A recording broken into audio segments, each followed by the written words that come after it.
Workshop Pendidikan Inklusi bagi Kepala Sekolah Jenjang PAUD, SD, SMP. Program Sekolah Penggerak Angkatan Kedua di Haris Hotel dan Convention Gubeng, Surabaya, 13-16 November 2023.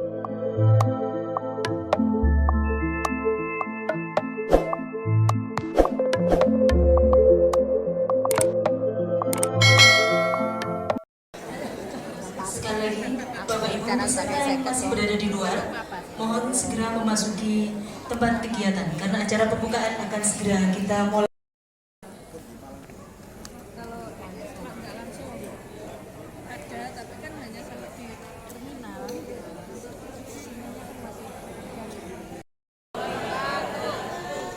Selamat siang dan salam sejahtera untuk kita semua. Kami ucapkan selamat datang kepada yang terhormat Kepala Balai Besar Guru Penggerak Provinsi Jawa Timur yang diwakilkan kepada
sama-sama menundukkan kepala sejenak. Yang kedua, meningkatnya kompetensi peserta berkenaan dengan kebijakan pemerintah tentang pendidikan inklusif. Yang ketiga, meningkatnya kompetensi berkenaan dengan konsep, definisi, filosofi, dan implementasi serta karakteristik anak berkebutuhan khusus. Yang keempat, meningkatnya kompetensi tentang cara identifikasi, asesmen, dan profil siswa, program pembelajaran individual, dan program transisi individu dan transaksi individual. Bapak Ibu peserta kepala sekolah yang kami hormati, peran dari Bapak Ibu kepala sekolah dalam pelaksanaan program kurikulum Merdeka sangat besar sekali. Dengan modifikasi dalam peran kepala sekolah dalam program IKM disesuaikan dengan muatan lokal yang tentunya Bapak Ibu kepala sekolah lebih memahami kondisi di satuan pendidikan masing-masing. Kepala BPKB Provinsi Jawa Timur yang kami hormati, perlu kami laporkan bahwa kegiatan ini diikuti 4 kabupaten, dari Kabupaten Jember, Kabupaten Bangkalan, Blitar, dan Gresik. Total peserta 264. Alhamdulillah hadir kurang lebih 90%. Demikian yang bisa saya laporkan kepada Bapak. Selanjutnya kami mohon Bapak berkenan untuk memberikan arahan sekaligus membuka secara resmi kegiatan workshop penguatan pendidikan inklusif bagi kepala sekolah penggerak tahap 2 Provinsi Jawa Timur. Mohon izin Pak, saya ada pantun. Jalan-jalan naik kuda jantan. Kuda jantan tinggi dan kuat. peran kepala sekolah sangat diharapkan demi sekolah penggerak maju dan hebat. Sekian, terima kasih. Wassalamualaikum warahmatullahi wabarakatuh.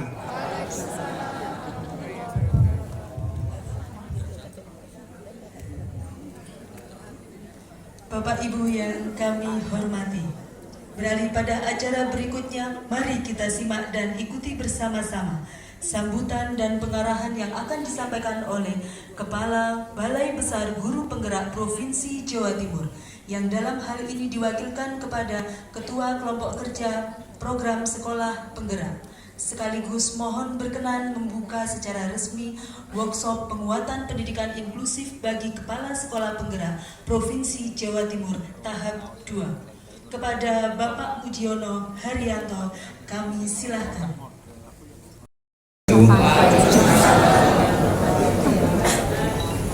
Selamat sore, salam sejahtera bagi kita semua.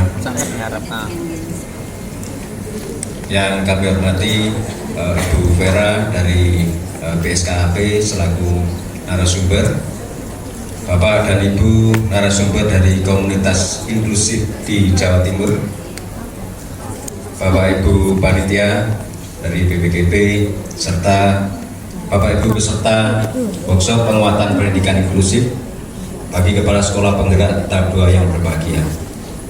Pertama-tama kami sampaikan permohonan maaf dari Kepala BPGP Provinsi Jawa Timur, Bapak Abu Khair.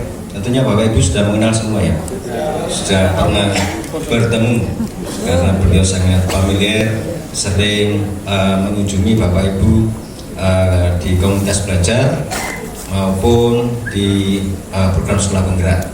Karena beliau pada saat yang bersamaan sekarang sedang ada di Pusdatin, sedang ada kegiatan, undangan kegiatan yang lainnya di sana. Namun beliau berpesan kepada kami, nantinya beliau akan bertemu dengan Bapak Ibu dalam rentang waktu di sampai 4 hari ke depan. Pertama-tama kita panjatkan puji syukur kehadirat Allah Subhanahu wa Ta'ala atas segala limpahan karunia serta hidayahnya, sehingga sampai pada saat ini, sore hari ini kita bisa bertemu, bisa bersilaturahmi secara luring di Haris Hotel Kota Surabaya dalam rangka mengikuti kegiatan workshop penguatan pendidikan inklusif bagi Kepala Sekolah Penggerak.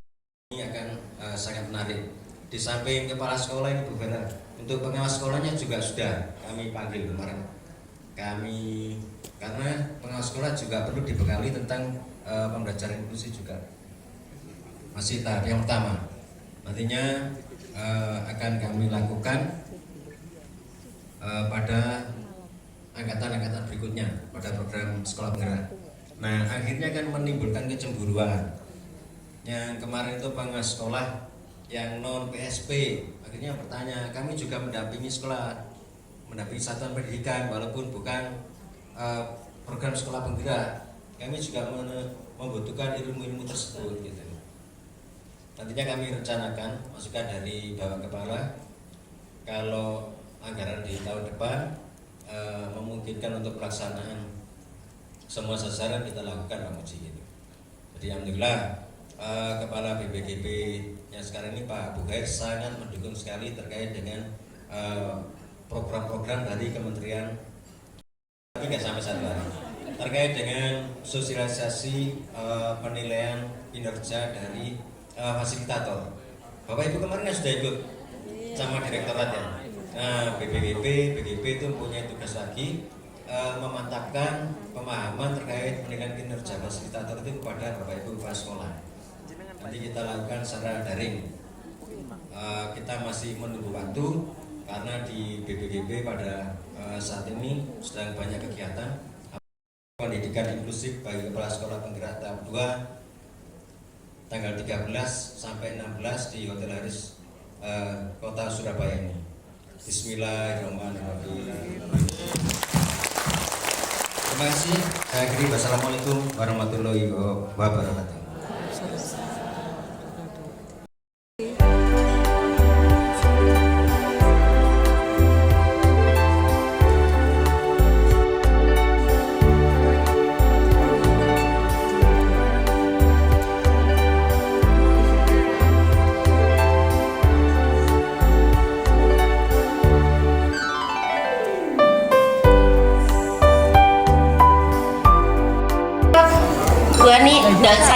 membawa acara ya. Iya sama tadi monggo disampaikan kan gitu. Baik, terima kasih. Assalamualaikum warahmatullahi wabarakatuh. Perkenalkan kami dari kolaborasi dari Kabupaten Blitar, Gresik dan Jember.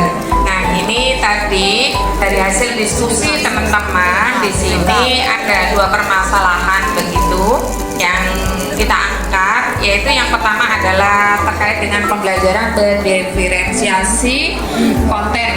Nah, kita memang paham secara teori dan kita bisa memahami satu anak memiliki gaya belajar yang berbeda-beda. Ada yang visual, auditorik, kinestetik. Nah, tetapi yang menjadi kesulitan kami itu pada sisi penerapan aplikasinya seperti itu. Ternyata kami mengalami banyak kendala seperti itu. Itu yang pertama. Selanjutnya yang kedua, Ibu bergantian, G. Nah, kan kolaborasi.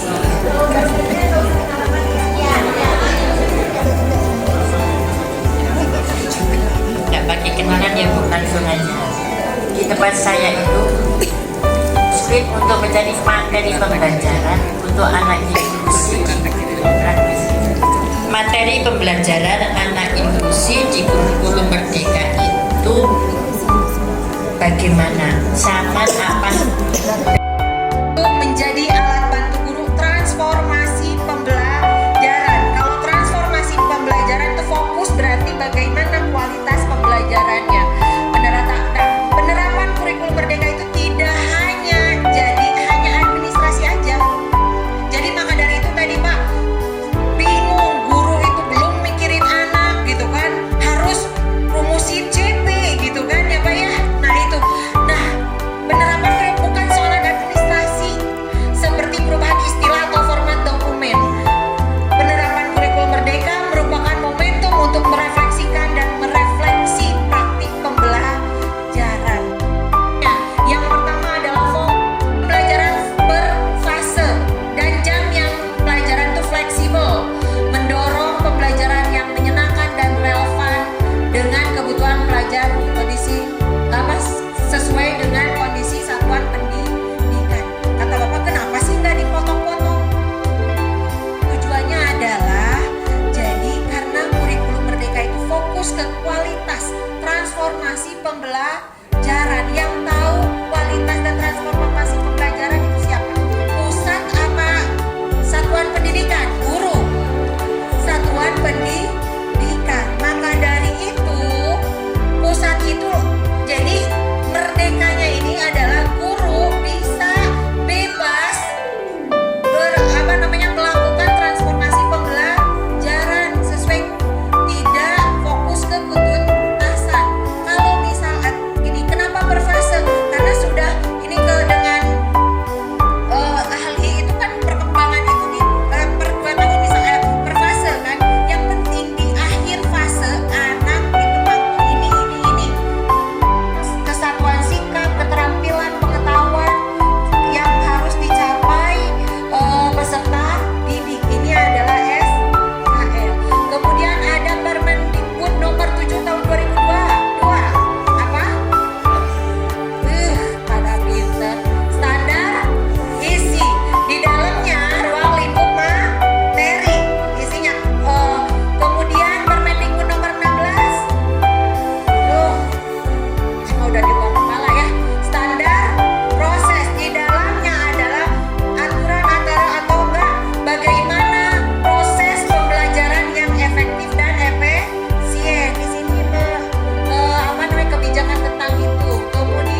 Ya, ini bisa dibaca ya Bu ya.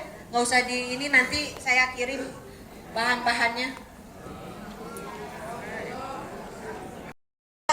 Tapi fokus ke tujuannya ya. Caranya kayak gimana? Tentukan dulu tujuannya, apa yang mau dicapai ya. Kemudian nanti kita ke sebelah sananya ya, kemudian ekstrakurikuler wadah untuk mengembangkan potensi bakat minatnya. Ini adalah secara pengelolaan waktunya, proyeknya ya. Ini mah udah paham ya, agak cepat. Nah ini ruh apa? Membuat apa? Pinter. Membuat atau menyusun kurikulum operasional satuan pendidikan. Jadi dari atas pusat itu sudah ini kan ada standar-standar yang tadi ya enggak? Ada capaian, ada dimensi. Nah sekarang ibu-ibu kita buat kurikulum operasional satuan pendidikan, di mana tujuan pembuatan kurikulum operasional satuan pendidikan itu untuk apa sih? Ya, rencana kita. Makanya nggak usah setebal tebal. Namanya operasional. Ya, yang bisa dilakukan oleh kita. Aktual. Ya, sesuai jadi tidak dikarang-karang, benar-benar ciri khas sekolah.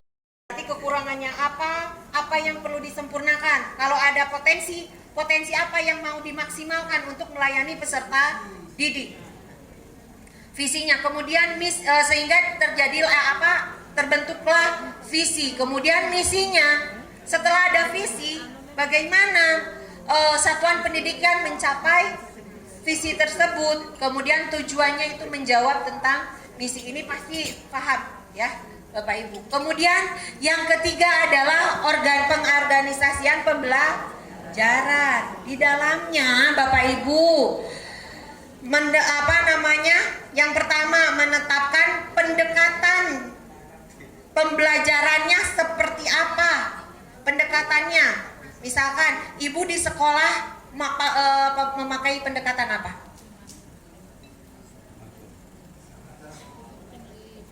Pendekatan pembelajaran akan beda. Misalkan menuliskan pendekatannya tematik dengan mapel, pasti strukturnya akan berbeda ya. Kemudian kokurikulernya, bagaimana merumuskan pengelolaan proyeknya, dari mulai bagaimana ketika menentukan dimensi dan lain-lain, itu kan nyambung. Misalkan dari analisisnya apa, oh ternyata dimensi yang akan dikuatkan pada tahun ini, misalkan dimensi ini, maka dari itu dari karakteristik lihat sosial dan lain-lain, temanya juga akan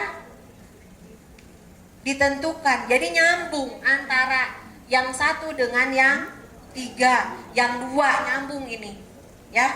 Kemudian ekstranya seperti apa?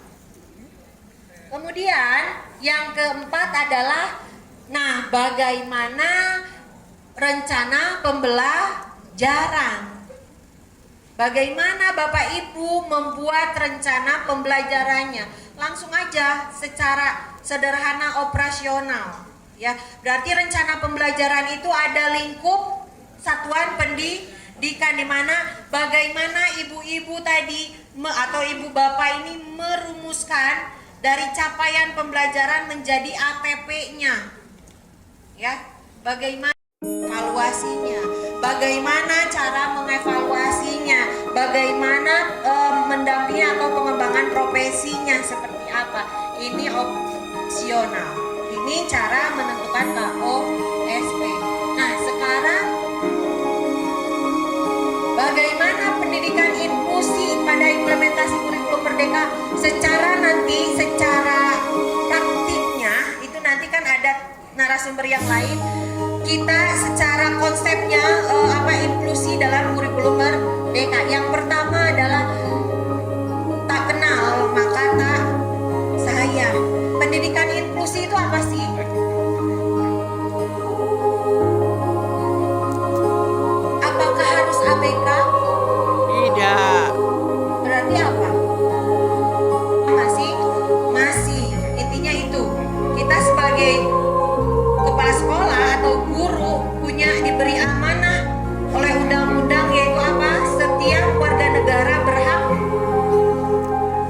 pendidikan yang layak, ya enggak.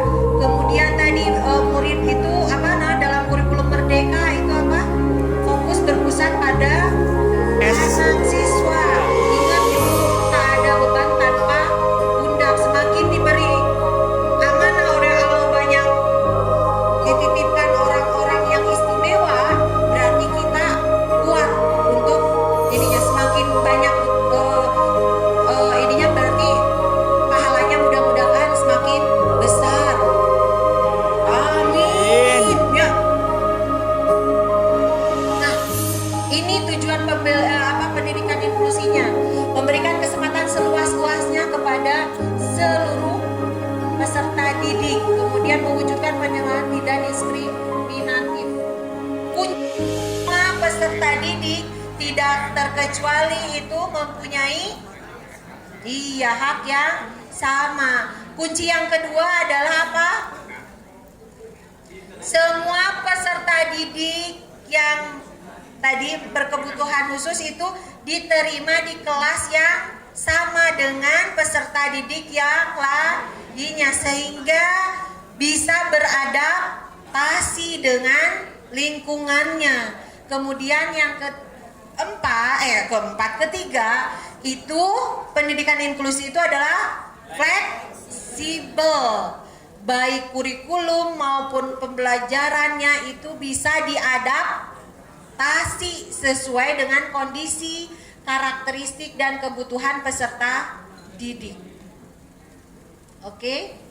Kemudian ingat adaptasi, ibu-ibu, ada 3 dimensi adaptasi dalam pendidikan. Apa aja yang bisa diadaptasi, apa aja? Kan disesuaikan dengan kebutuhan kurikulum. Jadi makanya tadi fokus ke KUSP, boleh diadaptasi sesuai dengan tadi karakteristik. Oh ternyata ketika di karakteristik dari tadi, besok Bapak Ibu atau malam akan belajar tentang bagaimana identifikasi, bagaimana asesmennya, ya asesmen diagnostik itu nanti nyambung ke adaptasi kurikulum, disesuaikan dengan apa si peserta didiknya yang ada. Yang saya lupa ya, maaf Ibu tadi. Oh iya, caranya tadi bisa adaptasinya sesuai dengan kebutuhannya gitu.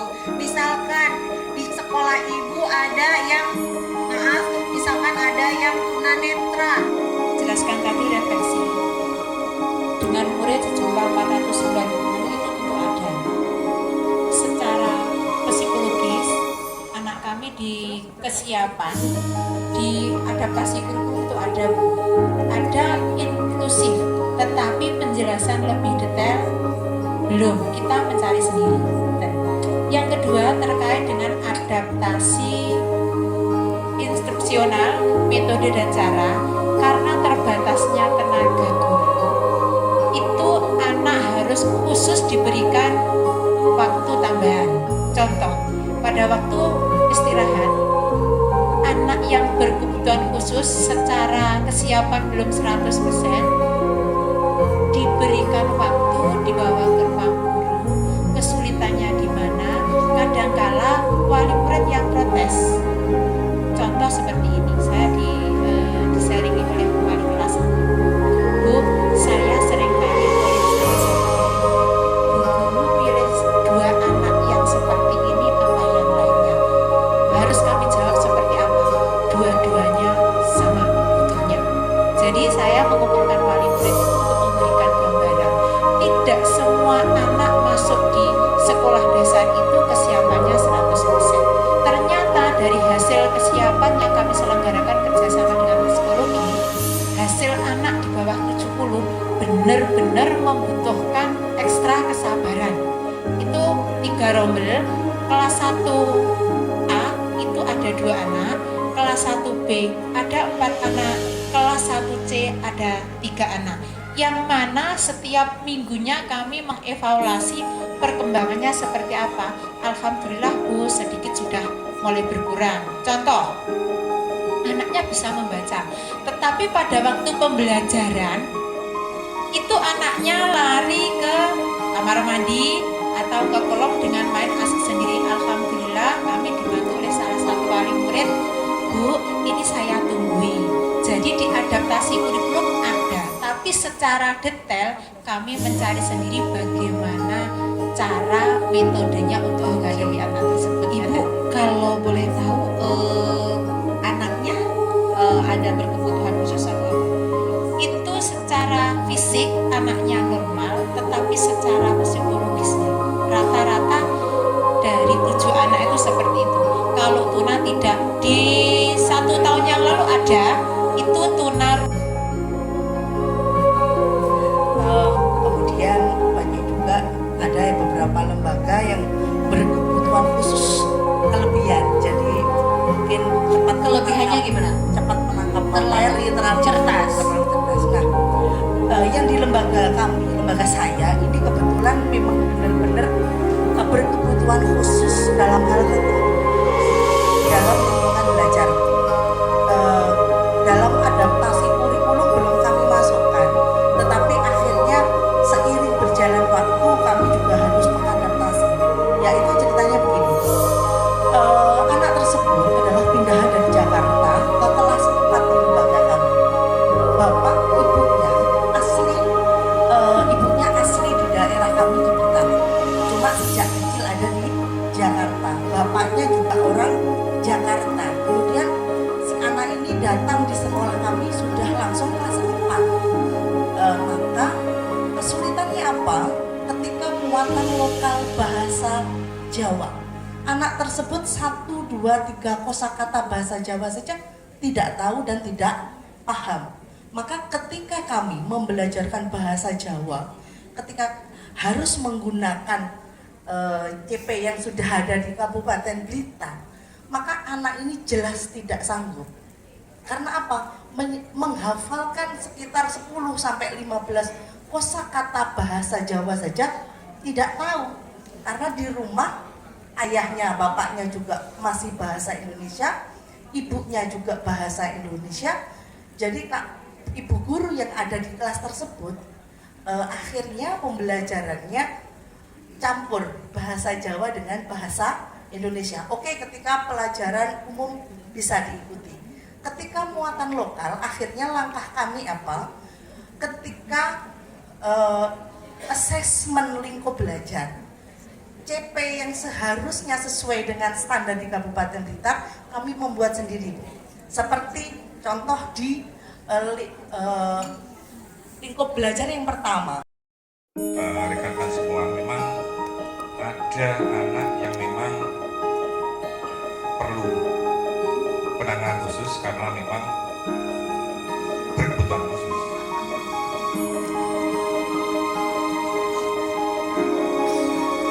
Nah, ini saya memberikan gambaran sedikit sebelum mengadaptasi kurikulum. Jadi gambarannya anaknya begini. Jadi ada 2 siswa di sekolah saya yang memang berkebutuhan khusus. 1 anak itu siswa kelas 1. Berarti memang dokumen yang real. Boleh membuat sendiri, boleh mengadaptasi yang ada di PMM, modifikasi, atau boleh langsung ambil di PMM, dipakai kalau selama itu sesuai dengan kondisinya. Itu maksudnya Pak. Jadi tidak harus membuat sendiri, itu tidak perlu membuat modul ajar atau membuat RPP. Yang wajib itu apa? Merencanakan pembelajaran. Perencanaan pembelajaran dalam dokumen yang mana? Yang benar-benar real yang akan dilaksanakan di kelas. Yang dalam standar proses itu hanya apa? Hanya minimal ada tujuan, langkah-langkah, dan asesmen. Itu minimal. Oke Ibu, tapi itu tetap adalah RPP yang Pelajaran. Ada modifikasi isi, materi berkaitan dengan fakta, boleh ya dimodifikasi isinya, modifikasi soalnya, modifikasi alatnya, modifikasi waktu, terserah Pak. Tadi ada modifikasi waktu sudah ada yang melaksanakan, kemudian modifikasi alat sudah ada yang melaksanakan juga ya. Tadi modifikasi tempat juga, modifikasi cara. Nanti mungkin ini akan dijelaskan di PPI ya, nanti sama tim PPI-nya. Ini secara ini aja. Nah, yang pelayanan individual nanti, yang dari identifikasi, asesmennya nanti akan berbeda dengan yang lain. Nanti akan kalau dibahas oleh saya nanti Google ya, oke. Nanti ada yang ini tentang PPI. Nah, sekarang kita fokus ke pembelajaran terdiferensi. Ya, si pembelajaran terdiferensiasi ini adalah salah satu yang sangat di kurikulum Merdeka ya, Bapak Ibu. Jadi tadi kita luruskan sekarang pembelajaran terdiferensiasi di sini. Menurut Bapak Ibu, pembelajaran terdiferensiasi itu apa sih yang sudah dilaksanakan? Sama, tapi di regulasi itu ada terdiferensiasi. Kita ininya ke regulasinya.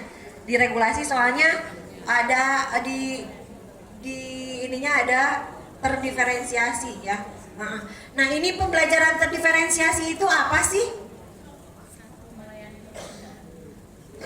Tadi di ibu sebelah sana itu ada tentang gaya belajar katanya. Kira-kira itu termasuk pembelajaran terdiferensiasi enggak?